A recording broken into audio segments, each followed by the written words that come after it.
Morning to all. आज के lecture में हम हिंदी भाषा का उदय, अदब अब विकास पर चर्चा करेंगे कि हिंदी भाषा का उदय और विकास कैसे हुआ है। सबसे पहले वैदिक भाषा को ही समस्त भाषाओं का मूल माना जाता था। इसे ही मूल भाषा के रूप में स्वीकार किया जाता था। लेकिन इस भाषा का उदय कैसे हुआ, इसके बारे में निश्चित रूप से कुछ कहा नहीं जा सकता। सभी विद्वानों में इसके बारे में मतभेद हैं।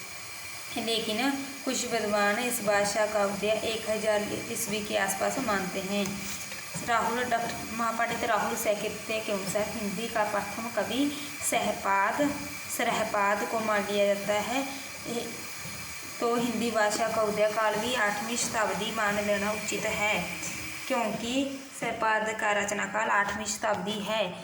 लेकिन इसके बारे में कुछ विद्वानों ने समर्थन नहीं किया, उसमें मतभेद जताए हैं। लेकिन हिंदी भाषा का निरंकुश रूप से कहा जा सकता है कि हिंदी भाषा का उदय काल 10वीं शताब्दी यानी कि 1000 ईस्वी के आसपास से ही माना जाता है। हिंदी शब्द की उत्पत्ति कैसे हुई, इसके बारे में भी विद्वानों में मतभेद हैं। सबसे पहले संस्कृत के संधु शब्द से हिंदी शब्द बना है। बोला तिवारी के अनुसार संधु शब्द को संस्कृत नाम मानकर द्राविड़ भाषा का मानना चाहिए, क्योंकि पहले संधु शब्द का प्रयोग सिंधु नदी के नामक नदी के लिए होता था। उसके आसपास के क्षेत्रों को सिंध कहा जाने लगा था।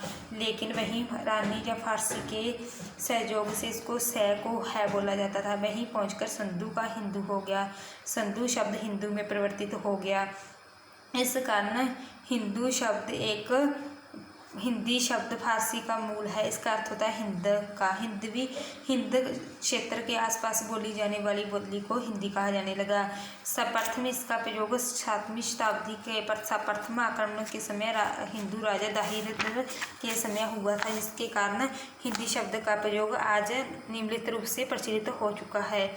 लेकिन हिंदी को कुछ विद्वान अलग अलग नामों से मानते हैं। कोई हिंदिक मानता है, कोई इंडिया मानता है, कोई हिंदिका मानता है। लेकिन इसका परिवर्तित रूप है जो हिंदी है, उसको ही हमारी राष्ट्रभाषा की संज्ञा दी जाती है। आगे हिंदी बोली आज हमारी राष्ट्रभाषा के रूप में खड़ी है। इसकी एक मुख्य बोली खड़ी है। इसकी आज हम हिंदी की बोलियों के पर भी चर्चा करते हैं। हिंदी हमारी उपभाषा है। इसकी उपभाषाएं पश्चिमी हिंदी, पूर्वी हिंदी, राजस्थानी, पहाड़ी, बिहारी। इसके आगे बोलियां दी जाती हैं, जैसे पश्चिमी हिंदी की खड़ी बोली, ब्रजभाषा, हरियाणवी, बुंदेली, कन्नौजी। पूर्वी हिंदी दी यानी अवधी, बंगेली, छत्तीसगढ़ी।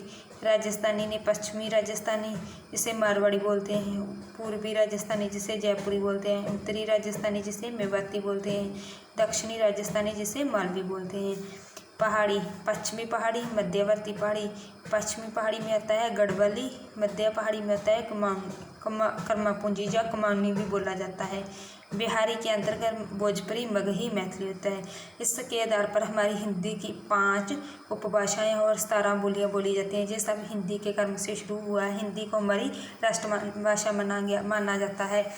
लेकिन कुछ विद्वान हिंदी को हमारी राष्ट्रभाषा मानने पर स्वीकार नहीं करते, क्योंकि हमारी राष्ट्रभाषा का दर्जा अंग्रेजी भाषा लेती जा चुकी है। लेकिन इसको हम गलत स्वीकार कर सकते हैं, क्योंकि आज भी हमारी हिंदी हमारी राष्ट्रभाषा मानी जाती है।